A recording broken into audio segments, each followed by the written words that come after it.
بسم اللہ الرحمن الرحیم۔ شروع کرتا ہوں اللہ کے نام سے۔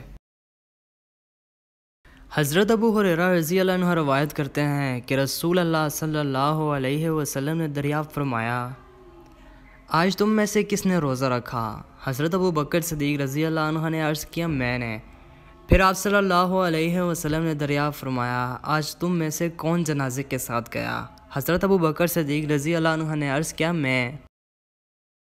دریافت فرمایا، آج تم میں سے کس نے مسکین کو کھانا کھلایا؟ حضرت ابو بکر صدیق رضی اللہ عنہ نے عرض کیا، میں نے۔ پھر آپ صلی اللہ علیہ وسلم نے دریافت فرمایا، آج تم میں سے کس نے بیمار کی عیادت کی؟